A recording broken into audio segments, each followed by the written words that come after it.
galera, tudo certo?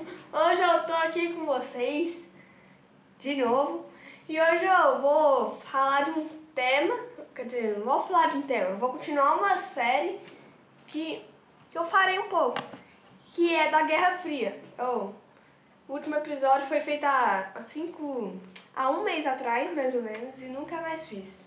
Então eu voltei aqui com a série, que a gente parou no meio, e eu vim falar sobre a Revolução Cubana e a crise dos mísseis de Cuba.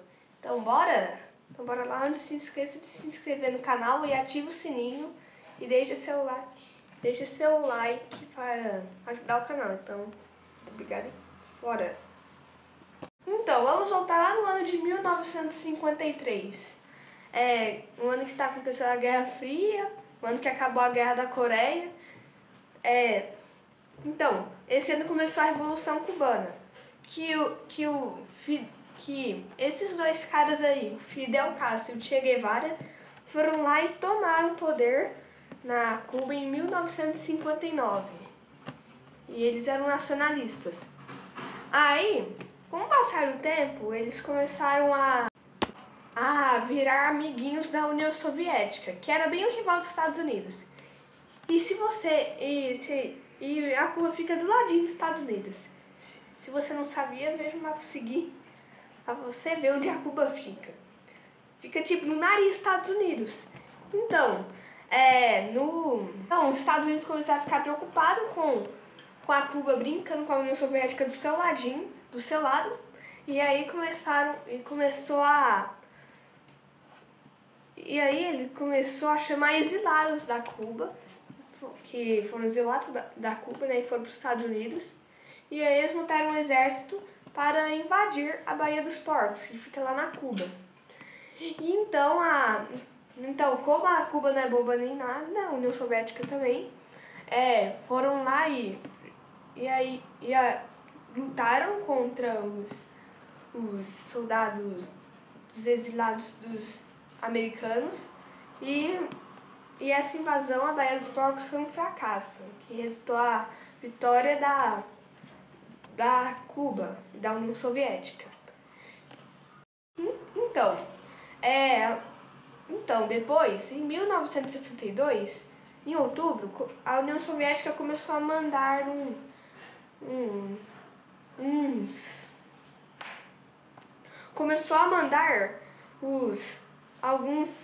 alguns mísseis nucleares, que são mais ou menos essas bombas nucleares lá de Hiroshima e Nagasaki, só bem mais poderosas, que elas na década de 50 fizeram muitos testes. Aquelas bombas de Hiroshima e Nagasaki não eram nada, e isso podia dizimar muita gente, sério, você não tem ideia.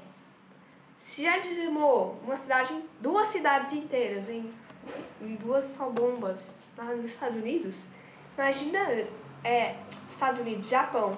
Estados Unidos foi quem mandou a bomba. Imagina esses mísseis agora, que são mais poderosos ainda. Então, a União Soviética começou a mandar secretamente mísseis para Cuba.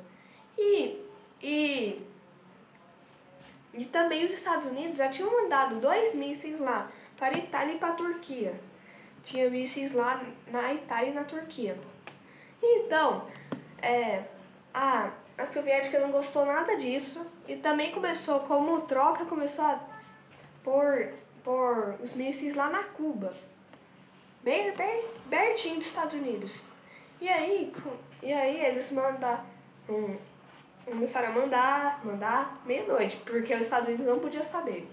E aí, os Estados Unidos veio com um avião espião, dia 14 de outubro, e fotografou algumas fotos lá das bases dos mísseis nucleares.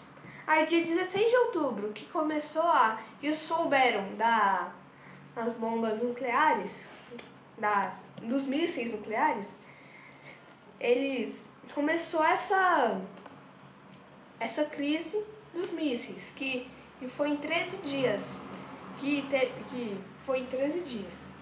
Então, dia 16 de outubro começou.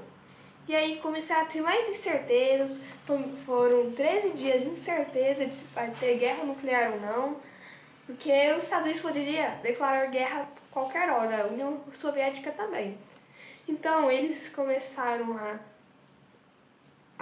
então os Estados Unidos começou um bloqueio naval, que para disfarçar e não chamar de bloqueio, eles chamaram de quarentena. Quarentena mesmo. É a quarentena de nem tem mais quarentena, né? Então então para disfarçar, a ONU não aprovou esse negócio dos Estados Unidos fazer esse bloqueio naval em cima da União Soviética na ilha da Cuba. E aí começou a guerra. Então, e aí, né? Foi isso que aconteceu. Então, o dia mais frenético dessa crise foi no dia 27 de outubro. E aconteceu o seguinte. Um avião americano foi lá espionar os mísseis. E atiraram no avião e ele caiu e o piloto morreu. Aí, os Estados Unidos resolveram dar uma troca e ainda eles foram lá, atiraram uma bomba lá nos submarinos, mas não para destruir os submarinos, mas sim para levantá-los. Aí um submarinos tinha um torpedo mesmo. Torpedo é tipo um míssil nuclear para atirar a qualquer momento. Então, quando ali lá dentro a missão era tripulada e tudo, e aí a decisão de lançar o torpedo ou não tinha que passar por 3 chefes. O primeiro disse: "Colocar todo mundo pra correr." Logo lança. Então o terceiro. Vamos esperar um pouco pra ver o que tá acontecendo. Então, guys, esse cara se chamava Vassili Arkhipov. Que ao contrário ele não vacilou, graças a Deus. E graças a esse cara o mundo não acabou, como o título desse negócio diz. Desse vídeo diz. Então continuou mais um dia de incertezas e aí dia 28 foi o dia que acabou a crise dos mísseis de Cuba, que são um tratado dos Estados Unidos nunca mais invadir a Cuba e também os Estados Unidos retirou os mísseis lá da Itália e da Turquia. Em troca, a União Soviética tirou os mísseis lá da Cuba e tudo continuou em paz, pelo menos até agora. Pelo menos não houve uma terceira guerra mundial. Então, se você gostou desse conteúdo, não se esqueça de se inscrever no canal, ative o sininho para receber todas as notificações, deixe seu like, compartilhe com seus amigos e fui!